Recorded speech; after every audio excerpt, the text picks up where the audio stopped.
All right, I am here with the requested video of how to start a budget. So Seth and I have began a budget, I would say, when I was doing Lila Row, so almost 2016 was like the first, or 2017 was around the first time we actually did a budget. And what really opened our eyes was seeing how much went to credit card, a student loan, and what's that last one? A car payment.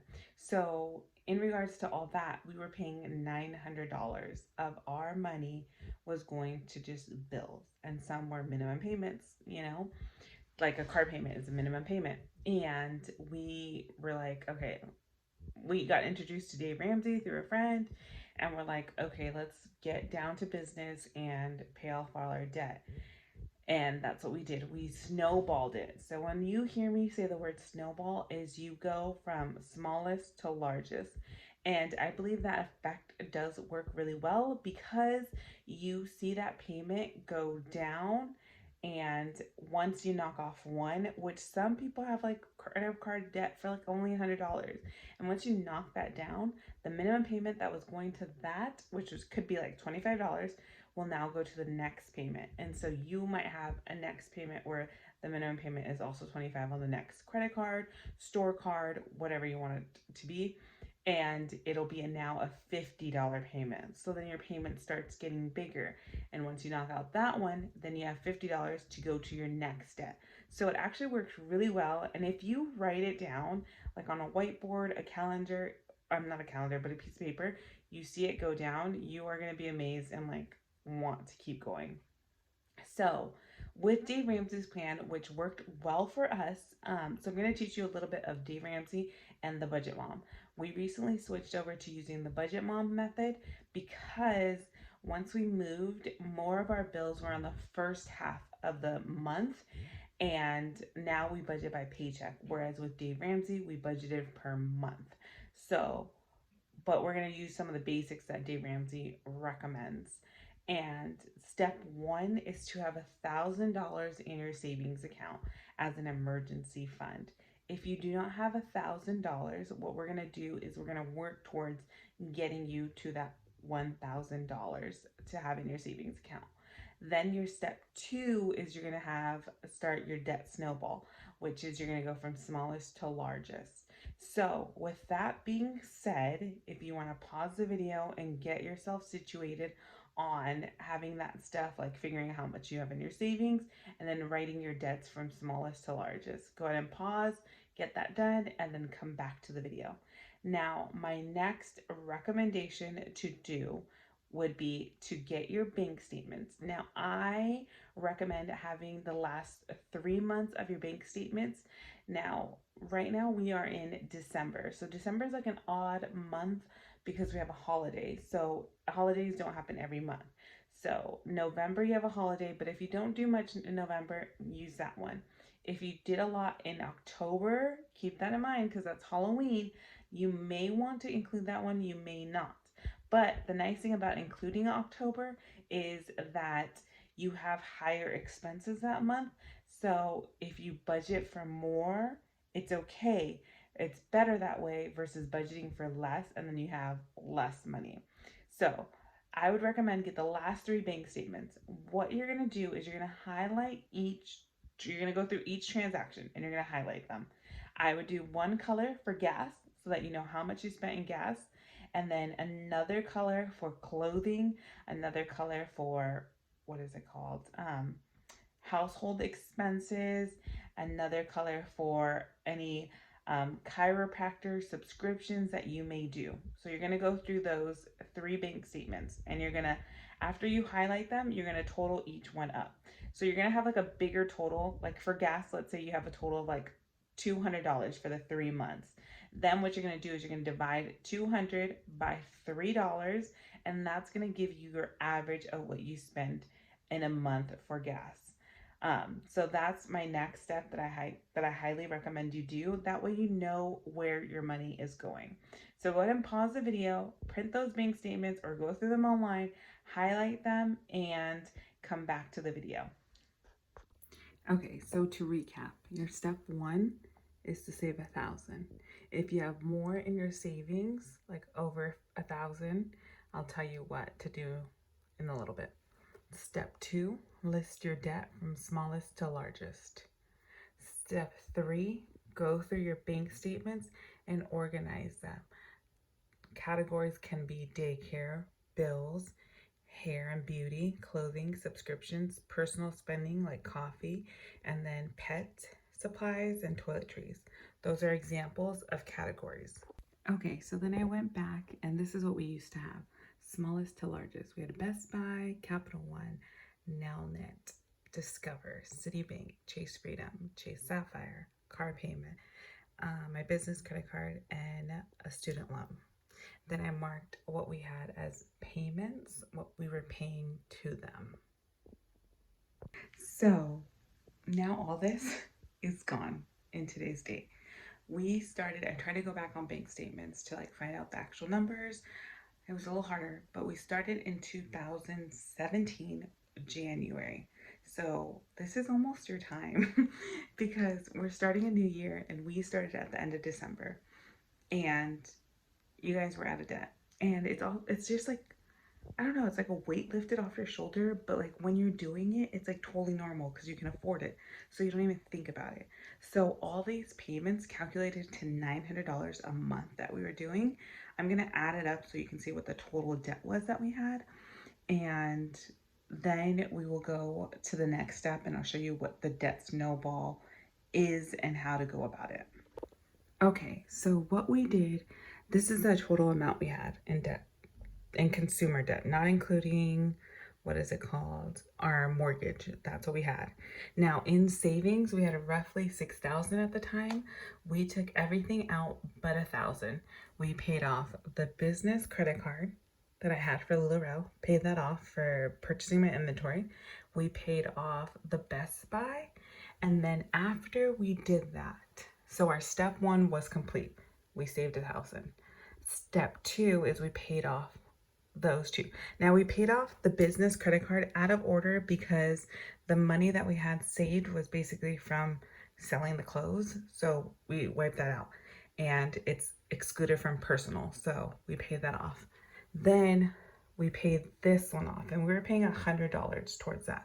So what we did is we paid this next one, we were just paying $75, but the minimum payment was actually $25. So this next payment that we were paying, I believe, or maybe the minimum payment was $75. So sorry, let me just go back. So our minimum payment was $75. We were paying $75. Then what we did is the minimum payment for Best Buy was $25 and we were automatically doing 100 over. So then we were paying the minimum payment of $75 to Capital One. Now on top of that, we added an extra payment each month of $125. So now this was getting $200 a month. And then these, we just kept paying minimums too. So hopefully that makes sense. If not, ask your question in the comments and I will go to the next step of what you're going to do in your budget. Now, some of you, before I go on to the next step, some of you might be thinking, why did you go from smallest to largest and not interest rate highest to smallest? Okay, so the reason I did that, and that's actually a step from Dave Ramsey, and we actually followed it instead of doing the interest rate. Because when you go from a smallest debt and you pay it off and you go to your next one, you like have so much motivation. You're just like, oh my gosh, I'm almost to the next step. And one thing that Seth and I did, because you got so excited, is we ended up getting the next total of the next card. Then we would divide it, but what the next minimum payment is that we're able to like go. So like $200 divided by, let's say 500, and then we knew it would be paid off in 2.5 months, it would get us even more excited. So that's why we went from smallest to largest. Whereas with the interest rates, you could do that, but then it's going to take a longer time. And I feel like I wouldn't be as motivated myself. Now, also some people could be thinking, well, I'm okay with having the debt and having minimum payments. And yeah, you can totally be okay with that. That's all like your life. You do what's best for you. We just realized, okay, we're paying more in interest than we're receiving. So to take out that $5,000 from our savings account that was earning maybe 0.25, and paying it towards debt that was getting charged interest rate of 12.99 or whatnot would be so much nicer to just get it out the way. So that's why we decided to go our route. Okay, so I try to go back into 2017 to find my old budget sheets. Can't find them. So what I'm gonna do is show you one from, I don't know, one of the early ones that I found that still had a bit of debt. And I'll show you how we did it with the Dave Ramsey form with the monthly, and then and how we broke it up. And that way you can see the Dave Ramsey form. And then since I just started using the Budget Mom, I'll give you like an example of how we use the Budget Mom now without any debt. Okay, so this is the Dave Ramsey form. This is located on his website for free. So we estimated our monthly take home to be about $5,900 roughly. And then this is the month amount coming in. So then all these numbers are going to be monthly. This is going to be tithing, $98. Savings, we already had 1,000, so we didn't have to worry about that. Our mortgage at that time, our repairs and maintenance, our association, and then we did electricity, what we budgeted for, and then what it actually was, our cell phones, cable, and then groceries, restaurants. I like that his broke it down like that because it already like had you thinking of those things. Clothing and transportation. Then and this was pre-pandemic because Seth was still driving to Sereno Valley. And I think, or he might have had his old job. I can't remember. And then our doctor bills and stuff like that. Now, ones that you see like this are the amount that's going to be in half, but these are also in regards to cash envelopes. So we do a cash envelope method, and I'll show you that afterwards, after I keep showing you the budget. And then you're going to add the totals in each box right there. And then this is the second sheet of what we had. So this is how it went. And then we had some debt still. Here we go. I have these two numbers that I guess the minimum and what we were paying. And then that was the total of debt we brought down. So this was the income.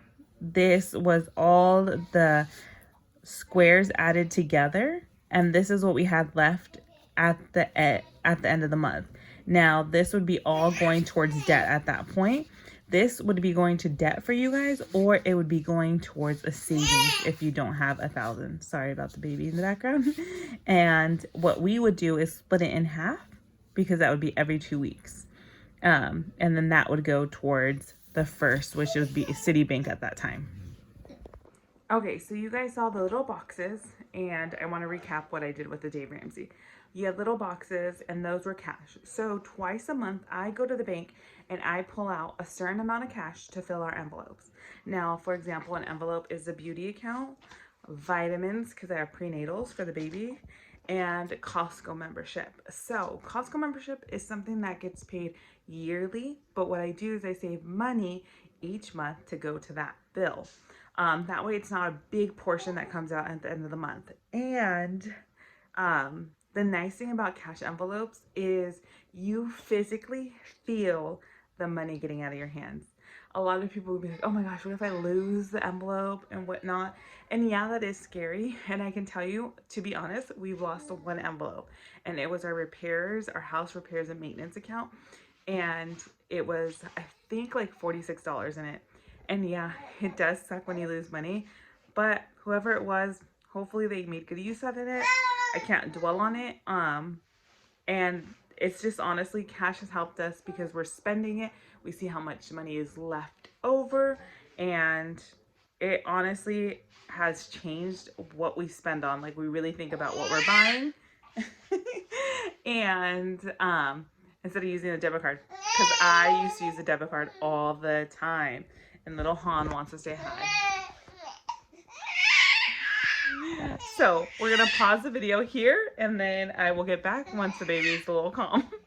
So now I'm gonna do a rough estimate of what the Budget Moms method looks like with our old numbers and like with some payments. Now, I can't like be spot on because some of the payments were at the beginning of the month and some were at the second half of the month, and I don't recall exactly. I have vague idea of what they were, so I'm going to show you an estimate, and you can see how it worked for us, and it gives you an idea of how to use her method as well.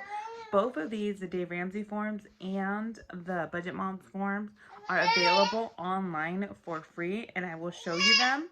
Um, it's just Han playing in his little playset, and I'll show you what it looks like. He's talking to us too. Okay, so now I'm going to show you how the Budget Mom does it. This was our roughly income on the Dave Ramsey form cut in half. We had our mortgage, HOA, SDG, T-Mobile, and cable. This is the bill section. So bills that actually come out and any bills that you have in the first half of this paycheck, I would say, you know? So then you have your bill total, and then you subtract this, you take this amount and subtract the bill total. This is what you have left over. Now, envelopes. I would include gas, groceries, entertainment, his and hers. So this is what we do for this paycheck on her method. Now, in the next paycheck, there might be different envelopes that we're going to fill. So I didn't have any sinking funds. In regards, sinking funds are little savings accounts almost. So like Costco membership, what's the other one? It's a car registration. Anything like that that you're saving towards for a certain date would go under here. And then we have the Mission Federal credit card payment of $105 at the beginning half of the check. So then we're left with $71.12. And that is where you decide, what are you going to do with this? Are you going to put that in the savings to start saving for your $1,000, or are you going to put this towards debt? Now, remember, it's your journey. What we would suggest is saving towards the first step, which is $1,000 into your emergency account in case anything were to happen. So that breakdown shows you the extra that you can have going towards your emergency fund, or how much you can have going to debt if you already have your emergency set up. The way that Seth and I stay motivated when we are paying off our debt is knowing our end goal and how much money we would actually have towards our income again. So that $900 would be ours again, and it would be going towards a savings goal. So just think about it. If you had like $900 twice in that month, like that, so $900 was 1 month, and then if you did it again, you'd be $1,800. So that's basically like buying a Peloton in cash. So it's actually helped a lot. That's how we stay motivated. So currently we're saving for our Hawaii trip, and we're planning on saving it and paying it off in cash. So that's one way that we stay motivated. That was one of the questions that had been asked for us to answer, is how do we stay motivated? The second is, how can you save? So as you saw in those methods, if your debt is paid off and you just want to save your money, that extra amount that you see every 2 weeks or every month, that would go towards your savings account. And that way you can like just start saving towards buying a house, buying a new car, whatever you want. So the crazy part is we also want to save for a minivan. Our car's paid off, but we have a Honda Civic and we have 2 kids. And as you know, that is a tight squeeze. But car prices are a lot right now. And to save for a car, it's going to probably be 5 years from now. And it might be sooner. It just depends. But the thing about it is, because like the average American has like a car payment of $500, and we do not want that. So we save for cash on that end. And then the other thing is how much goes towards bills. So for example, if you're still doing that snowball effect, that $71.12 could go towards your next debt. So for example, I think ours would have been like the Citibank. So it would be $71.12 plus the minimum payment would go towards that next debt. So that's super nice. If somebody wanted to send in real numbers or get help with that, it's potentially a service that I'm thinking about offering. Let me know what you think. Kind of like a coaching, but for budget coaching. It's something that we find passion, and it's actually something that I wanted to do since I worked at the bank. Just because I saw how many people were struggling, and I wish I could help them. In the bank, I wasn't that great with our personal finances myself. I mean, we had debt still, but now that we're out of debt and we see what it's done for us, it's like just we love it. It helps us. We save every month for our retirement as well. Um, and it's just something that I find passion for and want to help others with. So if it's a service that you guys think would be nice to offer, just put it in the comments and make sure to like and subscribe.